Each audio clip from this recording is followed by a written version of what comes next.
I'm Jessica Crawford, 28, and 3 days before my wedding. A note from my parents shattered everything. Wedding's off. Expect a call from my lawyer.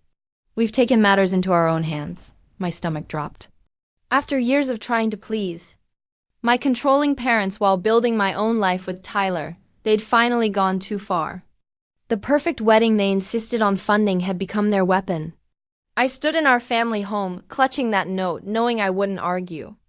I had no idea that within 48 hours, everything would change in ways I never imagined.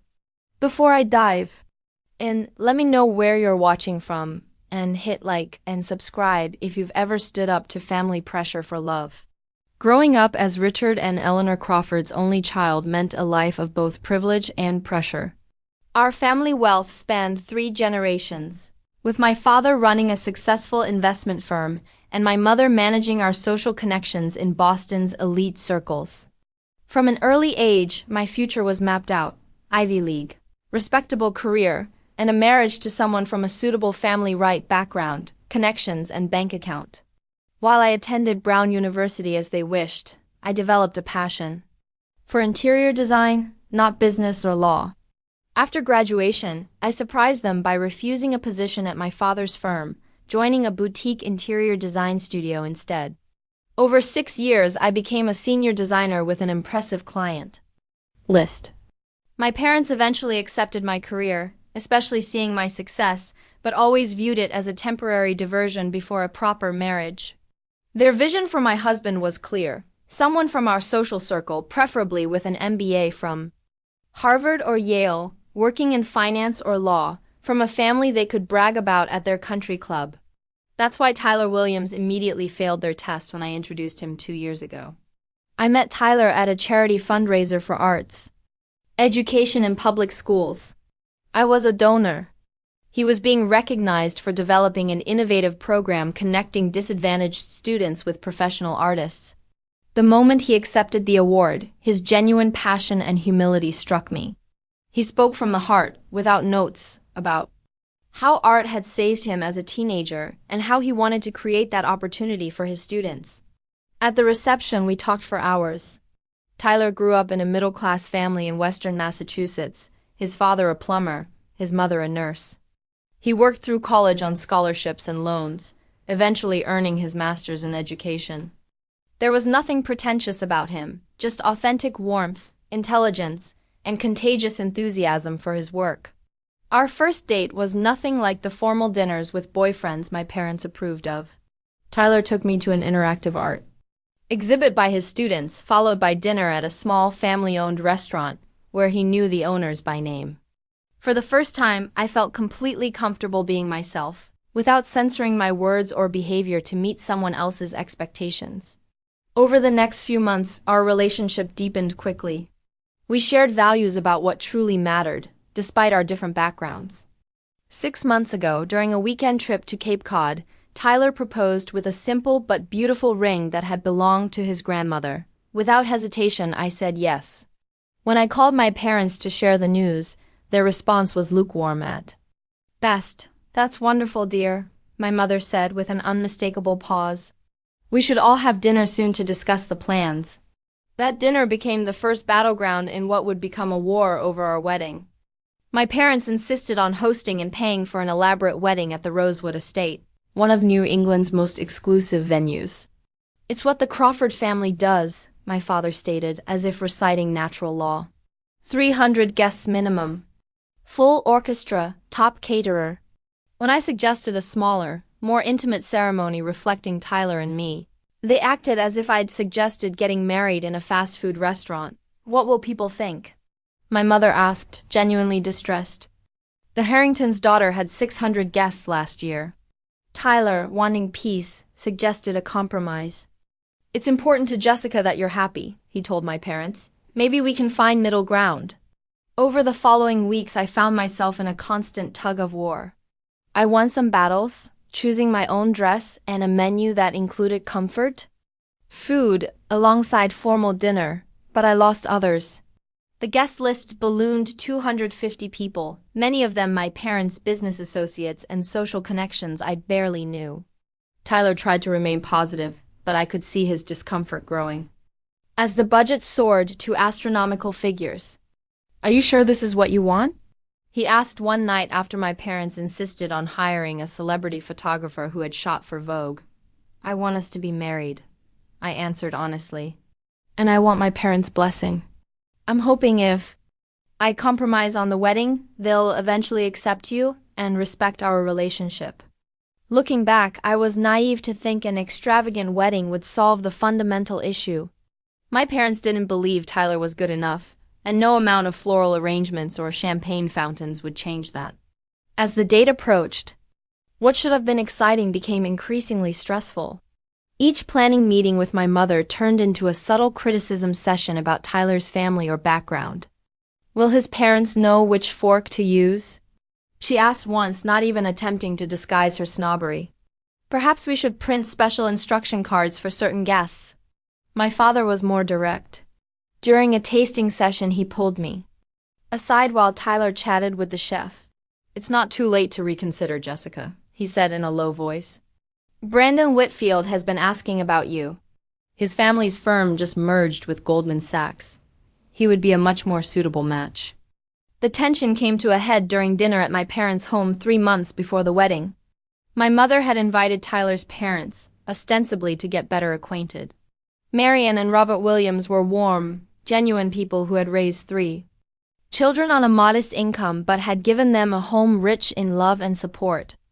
Throughout the evening, my parents made subtle but unmistakable remarks highlighting the differences. "We've been members at the Oakmont Country Club for 4 generations, my father mentioned casually. "Where do you golf, Robert?" Tyler's father smiled politely. "I'm afraid between work and coaching Little League all those years, I never picked up the game."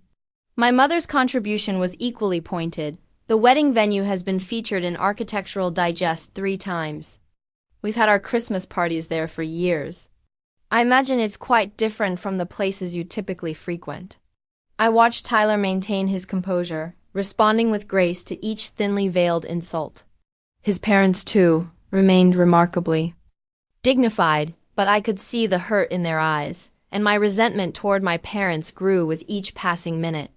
After dinner, when the Williamses had left, I confronted my parents.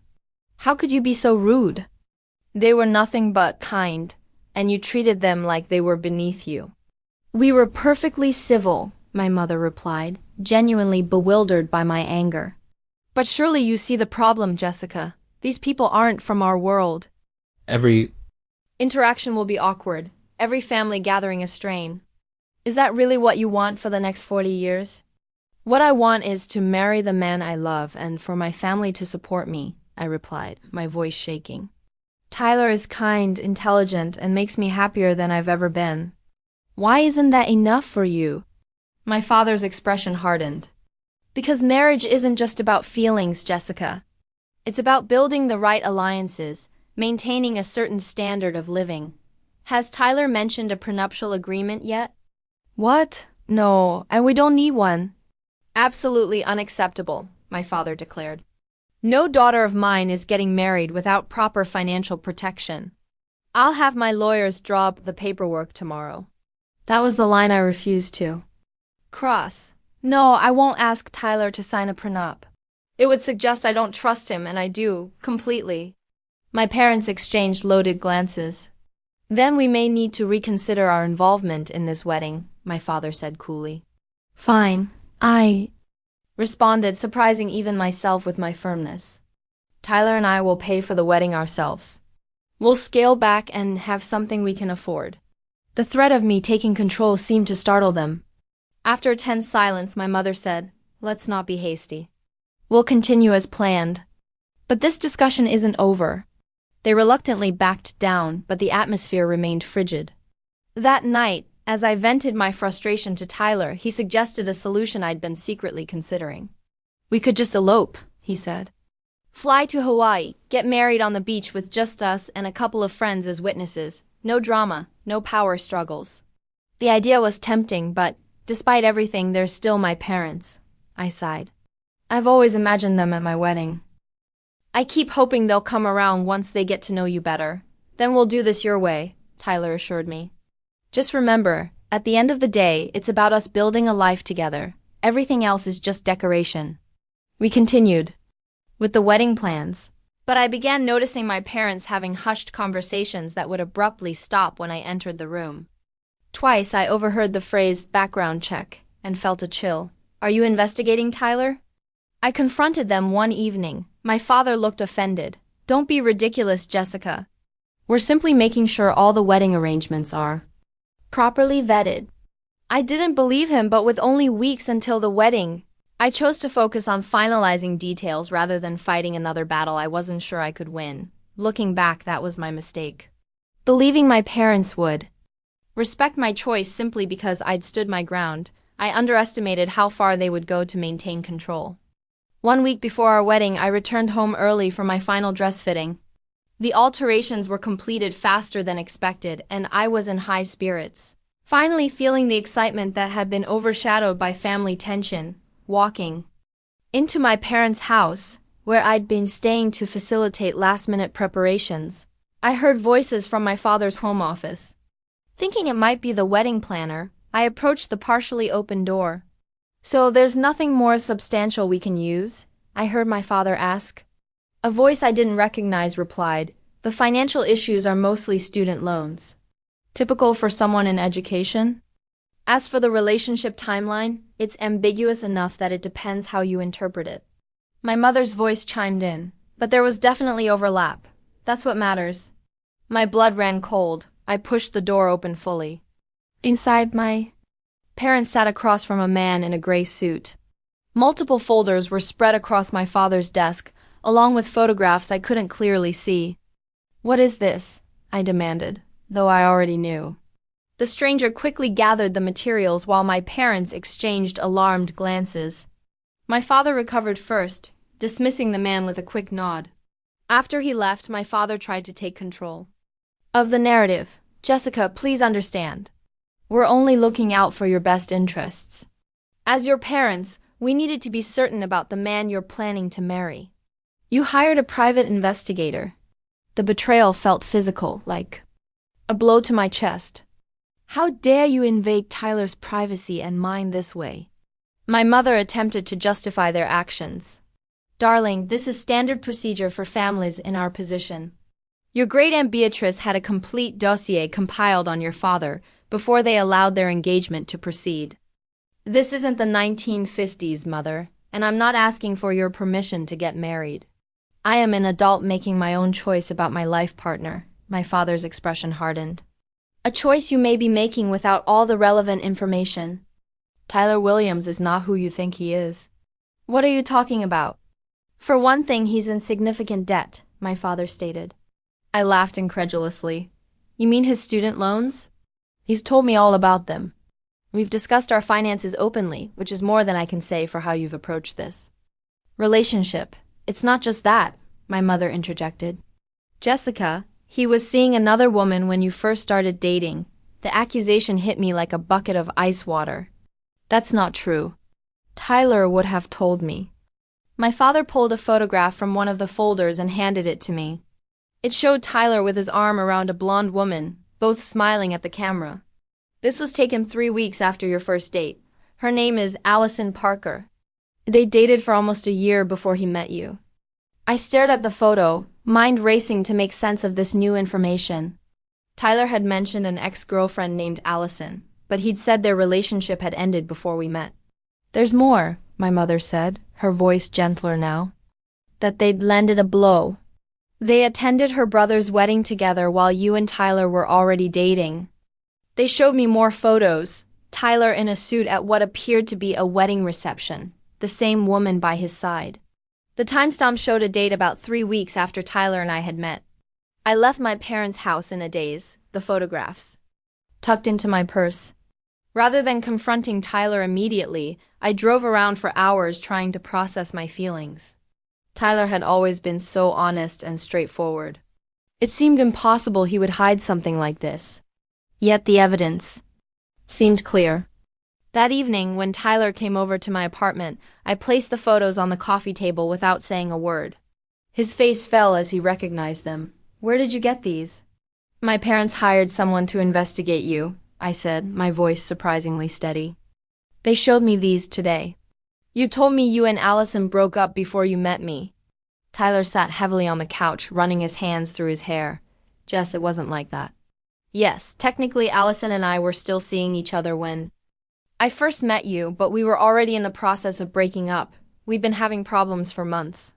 So you were dating us both at the same time. The thought made me nauseous. No, I mean, there was a brief overlap, but nothing inappropriate happened. After I met you at that fundraiser, I knew something special was happening between us.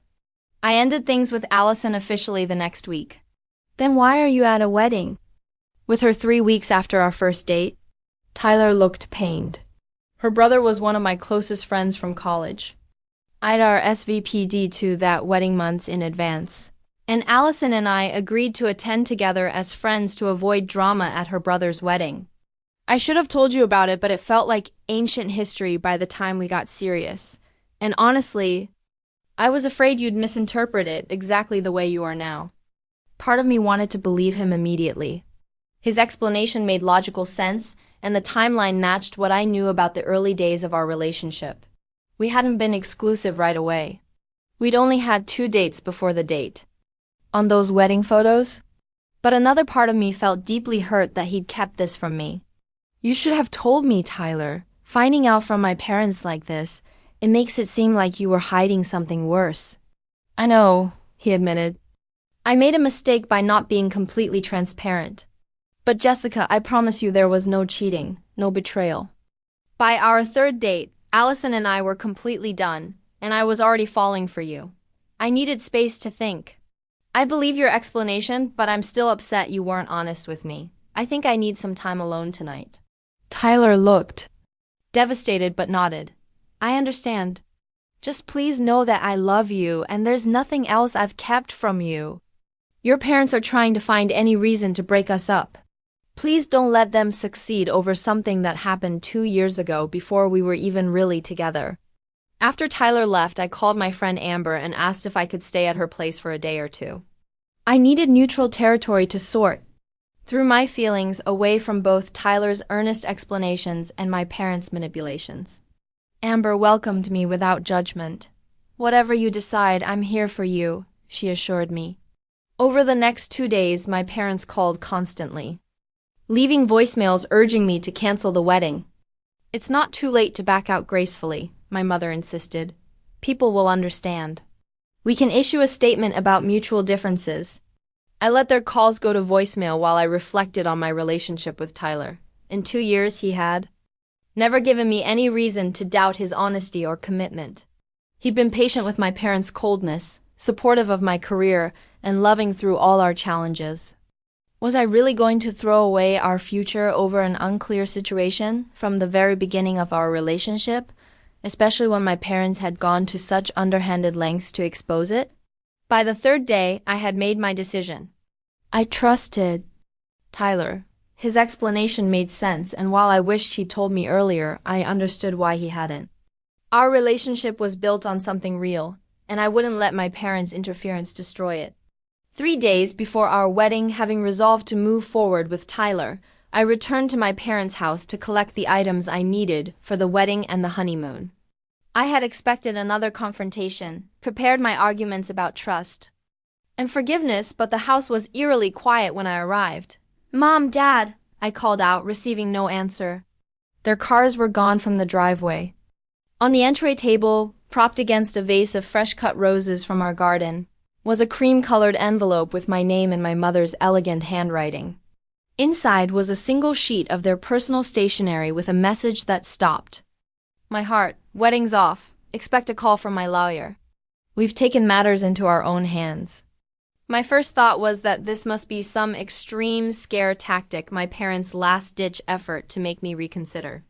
With shaking hands, I called Tyler. They've left me a note saying the wedding is off, I told him, my voice trembling despite my efforts to stay calm. They mentioned lawyers and taking matters into their own hands. Have you heard anything? Nothing, Tyler replied, sounding concerned. What do you think they mean? I don't know. I'm trying to call them now, but their phones are going straight to voicemail. Over the next hour, a horrifying picture began to emerge. I called our wedding planner. "Oh, Jessica," she said, her voice filled with awkward sympathy. "I was going to call you today. Your father contacted me yesterday to cancel all the arrangements. He said there was a family emergency and the wedding Needed to be postponed indefinitely. He's already paid the cancellation fees." "He did what?" I nearly screamed into the phone. He had no right to do that. I'm so sorry, she replied. Since he was the one who signed the contracts and paid the deposits. One by one, I called our vendors, the caterer, the florist, the photographer, and received the same response. My parents had systematically canceled every service for our wedding, but the worst was yet to come. The venue coordinator sounded genuinely regretful. "Your father not only canceled, Miss Crawford, he made it clear that if we worked with you directly to reinstate the event, his law firm would find a way to make things extremely difficult for us. Given your family's connections, we can't afford to get on their bad side." I sank onto the stairs in the foyer, feeling physically ill. My parents hadn't just withdrawn their support. They had actively sabotaged our wedding, using their wealth and influence as weapons. Tyler arrived at the house 30 minutes later, his face tight with concern. When I showed him the note and explained what I'd discovered, I expected anger. Perhaps suggestions that we pursue legal action of our own. Instead, he sat beside me on the stairs and took my hands in his. "Jessica, I'm so sorry they've done this to you," he said gently. "But listen to me. This doesn't change anything about us. We still have each other. We can still get married. Maybe not in 3 days and not with 250 guests, but we can figure this out." His calm in the face of this crisis steadied me. "I won't let them control my life this way," I said, finding my resolve. "I won't argue with them or fight about the money they've spent. That's what they want from me, to beg and negotiate. But this is our wedding, our life. If they don't want to be part of it, that's their choice." Tyler helped me gather my belongings, my wedding dress, the honeymoon luggage I'd already packed, personal items I didn't want to leave behind. As we carried everything out to his car, I took one last look at the house where I'd grown up, feeling a profound sense of loss but also a strange liberation. For the first time, I was choosing my own path without seeking my parents' approval. We drove to Tyler's apartment, which would soon be our shared home. Once we had brought everything inside, the emotional weight of the day finally caught up with me. I collapsed onto his couch and burst into tears, not delicate, dignified tears, but ugly, wrenching sobs that came from the deepest part of me. Tyler held me without trying to stop my crying, understanding that I needed to release the pain and betrayal. "Let it all out," he murmured, stroking my hair. "I'm here. We're going to get through this together." When I could finally speak again, I looked up at him with swollen eyes. "What are we going to do about the wedding?" "Everything's canceled. Everyone's been told it's not happening." Before Tyler could answer, my phone rang. It was Amber. "Jessica, what the hell is going on? Your mother just called me saying the wedding is canceled because you found out something terrible about Tyler." She was very vague, but implied he'd been unfaithful or something. I told her that sounded like complete nonsense, but I wanted to check on you. I explained the situation, including my parents' investigation and their unilateral decision to cancel everything. "Those manipulative monsters," Amber said, her loyalty warming my heart. "Listen, we're not letting them win. I'll start calling everyone on your side of the guest list right now. Tyler can contact his people. We'll explain. There's been a family dispute, but the wedding is absolutely still happening. We just need to figure out where." After I hung up, Tyler looked at me questioningly. "Is that what you want? To still try to have the wedding this weekend?" I thought about it for a moment. "Yes," I said firmly. "Not because I'm in a hurry, but because I won't let them dictate our lives this way. It won't be what we originally planned, but maybe that's better. Something smaller, more authentic to us." Tyler smiled, relief evident on his face. "I like that idea. Actually, I've always thought the big production wasn't really you anyway." "It wasn't," I admitted. "I got caught up in trying to please my parents, thinking if they saw how happy I was, they'd eventually accept you. I was wrong." We spent the evening making calls, explaining the situation to friends without going into hurtful details, and exploring alternative venues that might be available on short notice. Tyler's mother immediately offered their backyard for the ceremony. Several friends volunteered to help with food, decorations, and music. By midnight, exhausted but determined, we had the beginnings of a new plan. It wouldn't be the elaborate society wedding my parents had envisioned, but it would be genuine and filled with people who truly supported us. As we finally went to bed, I felt a strange mixture of heartbreak and hope, devastated by my parents' betrayal, but strengthened by the knowledge that Tyler and I were facing this challenge united. What I didn't know then was that the next 48 hours would bring developments I could never have anticipated.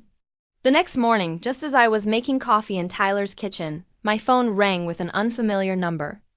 Against my better judgment, I answered. Jessica Crawford, this is Jonathan Blackwell from Blackwell Stern and Associates. I represent your parents, Richard and Eleanor Crawford. I'm calling to discuss the legal implications of your current situation. My hands tightened around the phone. What legal implications? I'm an adult choosing to get married. There's nothing to discuss. The lawyer's voice remained professionally detached. I'm afraid it's not that simple, Miss Crawford. Your parents have instructed me to inform you that they are taking steps to protect family assets. The trust fund established for you has conditions regarding marriage that you may not be aware of. What conditions? I've never been told about any conditions. My trust fund had been established by my grandparents when I was born, set to fully mature when I turned 30 or when I got married, whichever came first. There's a clause allowing the trustees, your parents, to withhold distribution if the marriage is deemed unsuitable. He paused delicately. Additionally, any wedding gifts or preparations purchased with family funds are legally considered family property and must be returned. My anger flared. That's ridiculous. You can't possibly enforce something like that. We're also filing for a temporary restraining order preventing you from accessing the family vacation properties, business interests, and certain heirloom items until this matter is resolved. The conversation continued for several more minutes, with the lawyer outlining increasingly outrageous demands and restrictions. By the time I hung up, I was shaking with a combination of rage and disbelief. Tyler, who had been watching my expression darken throughout the call, gently took the phone from my hand. What's happening? They're trying to cut me off financially, I explained, my voice hollow, threatening to withhold my trust fund, demanding the return of wedding gifts, blocking me from family properties. It's like they're treating me like a rebellious teenager instead of a 28-year-old woman. Tyler's face paled slightly. Jessica, I never wanted to come between you and your family, especially not financially. Maybe we should postpone the wedding. Give everyone time to calm down. No, I interrupted firmly. That's exactly what they want. They think if they threaten my financial security, I'll fall in line. But I don't care about the money, Tyler. I care about us. Though I meant what I said, I also knew we needed legal advice. Later that morning, I called Marcus Goldstein, a lawyer I'd met through my work who specialized in family law. He agreed to see us immediately. Marcus's office was a stark contrast to what I imagined my parents' high-powered legal team worked in, small, cluttered with books, and decorated with children's artwork. But his reputation was excellent, and more importantly, he had no connections to my parents' social circle. After listening to our story, including details about the trust fund, Marcus leaned back in his chair with a thoughtful expression. Your parents are bluffing, at least about the trust fund. I need to see the exact language, but trust established by grandparents typically can't be modified with new conditions after the fact. If there was no morality clause or approval requirement in the original trust documents, they can't add one now. A weight lifted from my shoulders. So they can't actually withhold my trust fund. Almost certainly not. As for the wedding gifts and preparations, if they were explicitly presented as gifts to you, they're legally yours regardless of who paid for them. The restraining order regarding properties depends on ownership structure, but it's likely just another intimidation tactic. Tyler, who had been quiet during much of the consultation, finally spoke up. What should we do next? Marcus smiled. First, don't panic. Second, I'll request copies of all the relevant documents, trust agreements, property deeds, anything that establishes Jessica's legal rights. Third, and most importantly, proceed with your lives as you see fit. Getting married is a legal right that your parents can't interfere with. As we left Marcus's office, my phone began buzzing with notifications. Friends were messaging about strange calls they'd received from my mother, asking probing questions about Tyler and suggesting the wedding was canceled due to concerning information about him. "They're trying to turn my friends against you," I said in disbelief as I scrolled through the messages. Most of my close friends, like Amber, had seen through the manipulation. But some acquaintances and more distant social connections were already sending politely worded messages expressing understanding about the difficult decision and hoping I was taking care of myself during this challenging time. It hurt to see how quickly some people accepted my parents' version of events without even checking with me. But it was also clarifying, showing me who my true friends were and who was merely part of the social network my parents had cultivated. The unexpected silver lining through all of this was Tyler's family. When we called to update them, their support was immediate and unconditional. "Those people have no idea what they're throwing away," Tyler's mother, Marion, said firmly. "You're welcome in our family exactly as you are, Jessica. No conditions, no expectations." His father, Robert, immediately offered practical help. "I've got a buddy who's a justice of the peace. If you need someone to officiate on short notice, he'll be there." Tyler's sister, Rachel, called shortly after with another offer.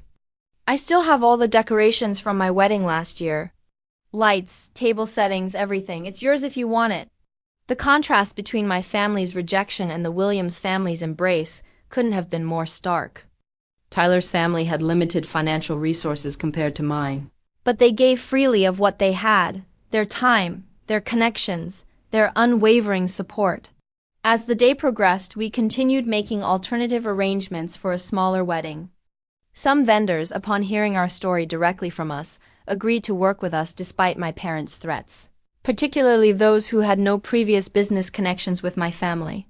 By evening, local news outlets had somehow gotten wind of the drama. A reporter called asking for comment on what they described as a high society wedding cancellation amid allegations of impropriety.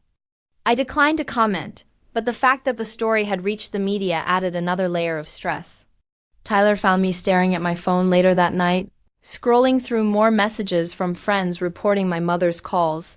"We could still postpone," he offered gently. "Get married in a few months when all this has died down."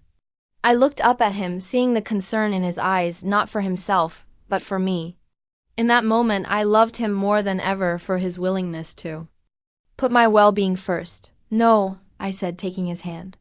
"My parents are counting on wearing us down, making this so uncomfortable that we give in. I won't let them win that way. We're getting married this weekend, even if it's just us, a justice of the peace, and Amber taking pictures on her phone." Tyler smiled, squeezing my hand. "Whatever you decide, I'm with you. But for what it's worth, I think you're making the right choice. Sometimes you have to show people you can't be manipulated before they'll start treating you with respect." As we prepared for bed in what would soon be our shared apartment, I wondered what the next day would bring. My parents still hadn't contacted me directly, working instead through their lawyer and by trying to influence my friends.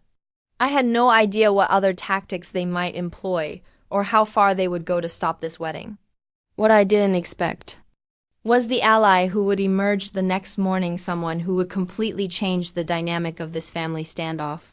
Exactly 48 hours after finding my parents' note, I was sitting at Tyler's kitchen table making lists for our scaled-down wedding when the doorbell rang. Tyler, who had gone out to pick up breakfast, wasn't due back yet. So I approached the door cautiously, half expecting another lawyer, or perhaps even my parents themselves. Instead, I opened the door to find my grandmother Margaret standing there, her silver hair perfectly styled as always, wearing one of her trademark tailored suits. "Grandma?" I said in shock. My father's mother lived primarily in New York and rarely visited Boston without advance notice. At 82, she still maintained an active social calendar and served on multiple charitable boards. "Hello, dear," she said calmly. "May I come in? I believe we have matters to discuss." Still stunned, I stepped aside to let her enter. Grandmother Margaret had always been kind to me. But she was also a formidable woman who had navigated Boston's high society for decades. With grace and steel. I had no idea which side of this family dispute she would take. She surveyed Tyler's modest apartment with interest rather than judgment. "So, this is where you'll be living. It has good bones, excellent light in this room." "Grandma," I said, finding my voice. "How did you know I was here? Did my parents send you?" She laughed, a surprisingly youthful sound from such an elegant older woman. "Your parents have no idea I'm here. In fact, they'd be quite upset if they knew." She settled herself on Tyler's couch and patted the space beside her. "Sit down, Jessica. I think it's time you heard some family history." I sat, bracing myself for whatever was coming. Grandmother Margaret took both my hands in hers, her grip surprisingly strong. "First, let me say that I am deeply disappointed in how your parents have handled this situation. Their behavior is shameful and does not reflect the values I thought I had instilled in your father." Relief washed over me. "Then you don't agree with what they're doing?" "Certainly not, but I'm not entirely surprised either. You see, Jessica, history is repeating itself in our family. 60 years ago, I was in a position very similar to yours. This was news to me.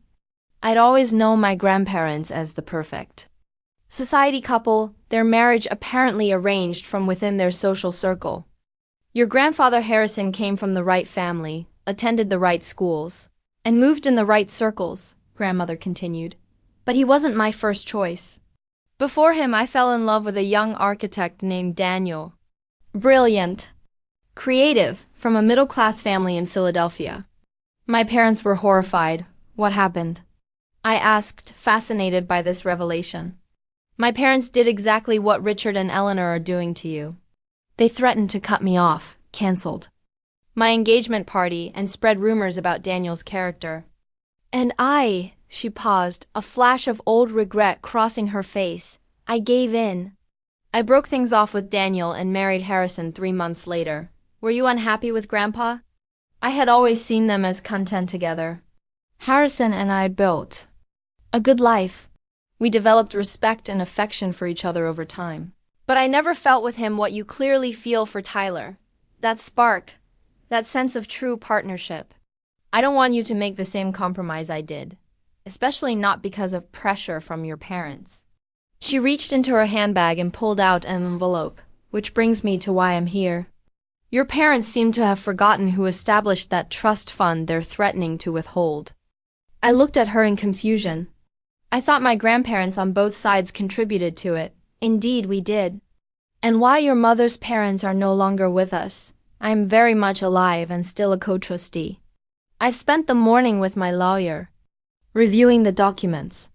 Your parents have absolutely no legal right to withhold your trust based on their disapproval of your marriage. None whatsoever." She handed me the envelope. "This is a letter from my attorney confirming your rights to the trust, regardless of whom you marry. I've also instructed him to proceed with a transfer of your portion of the trust to an account solely in your name, which should have been done when you got engaged anyway." I stared at the envelope, hardly able to believe what I was hearing. "Grandma, I don't know what to say."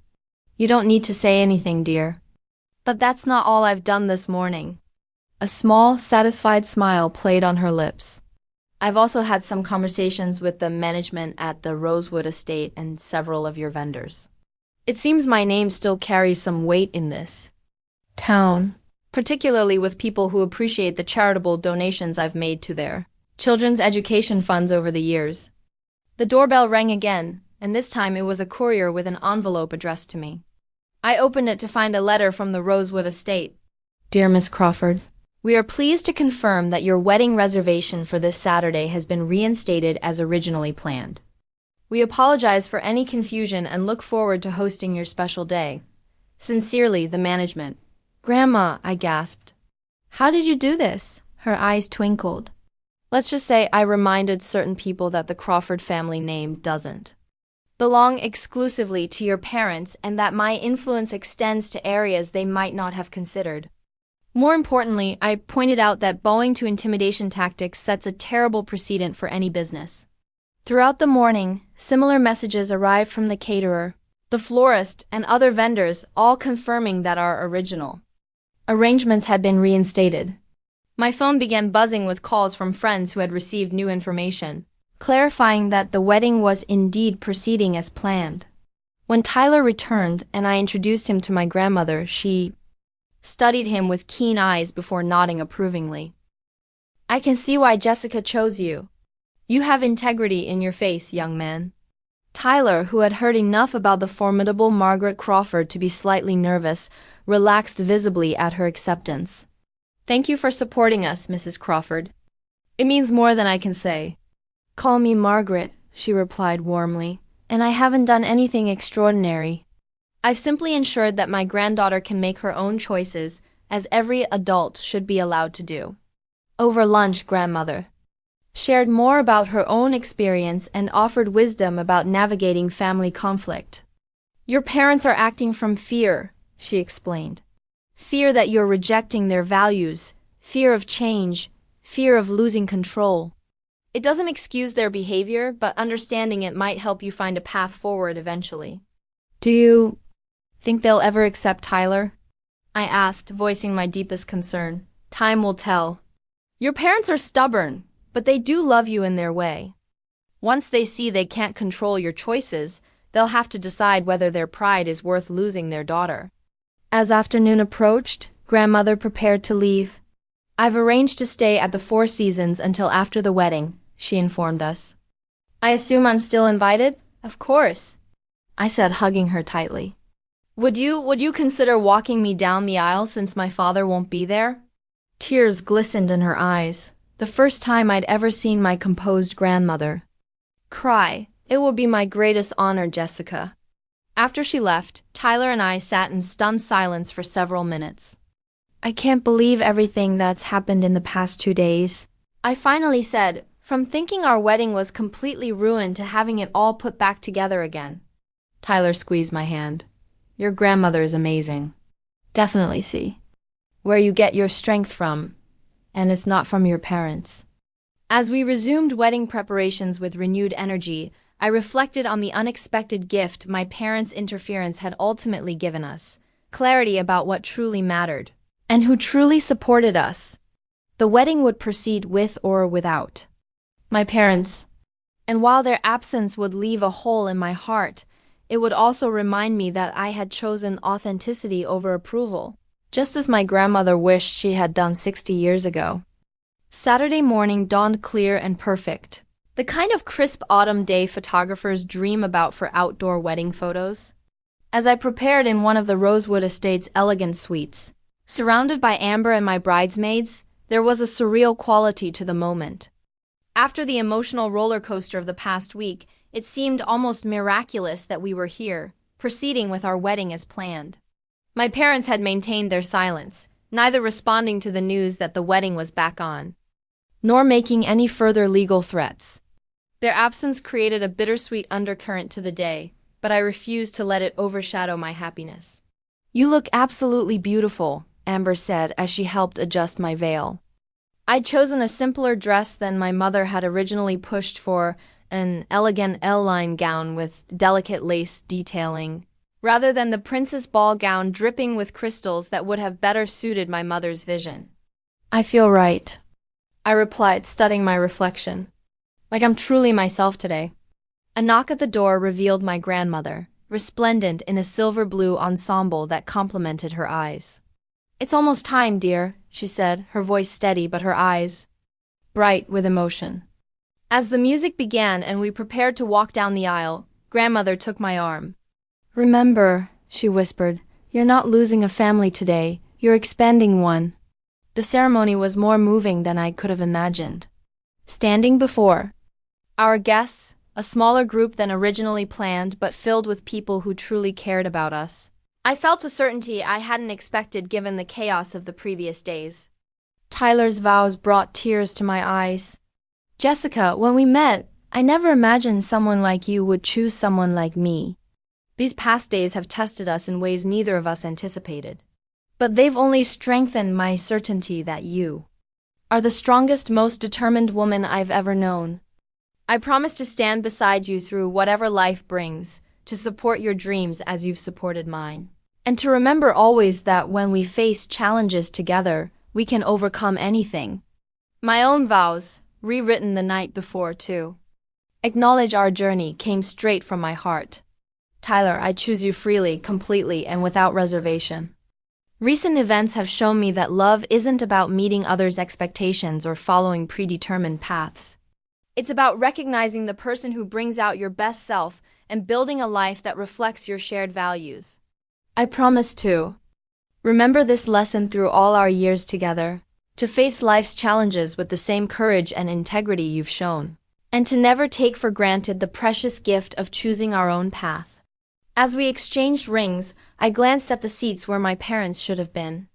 Instead of emptiness, I found my grandmother, her presence a reminder that family is defined by love and support, not merely by blood.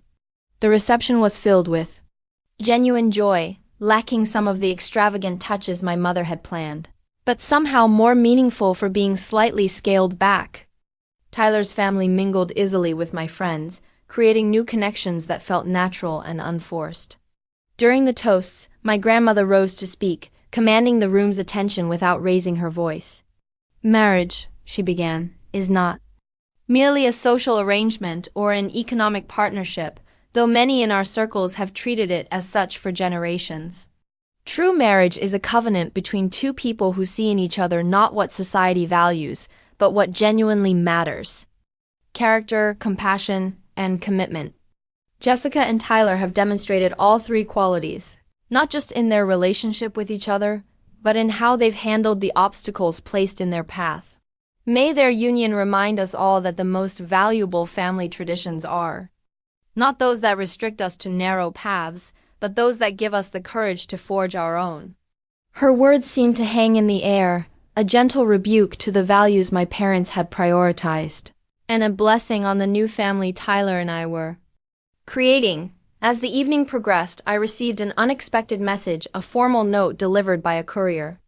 The handwriting was my mother's. The message brief and cold: "We stand by our position that this marriage is a mistake. When you're ready to discuss this rationally, you know how to reach us, mother and father." No congratulations, no well wishes, just a reaffirmation of their disapproval. I showed the note to Tyler, who simply folded it and put it away. "They'll either come around or they won't," he said gently.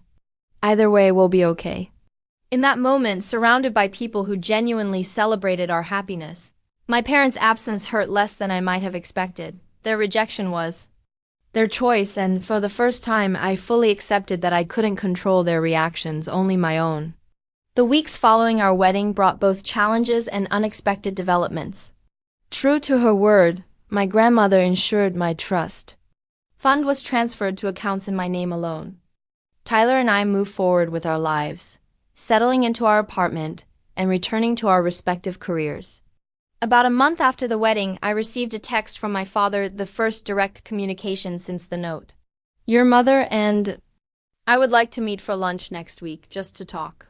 The meeting was tense and awkward. My parents made no apologies for their behavior, but seemed to be testing whether reconciliation was possible. I set clear boundaries.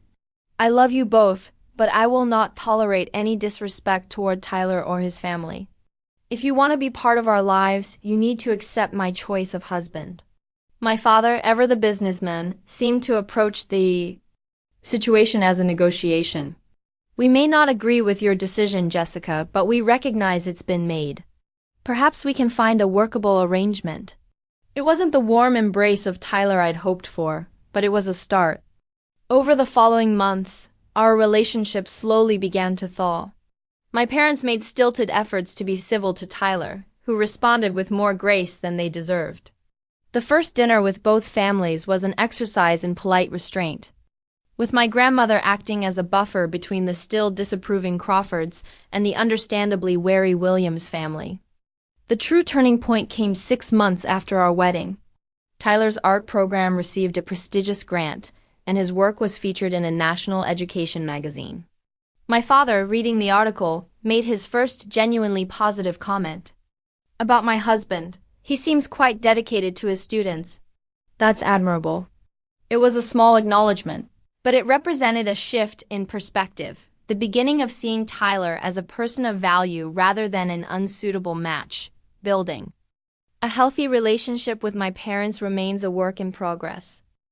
There are still moments of tension, still occasions when old patterns emerge, but I've learned to maintain firm boundaries while leaving the door open for growth and change.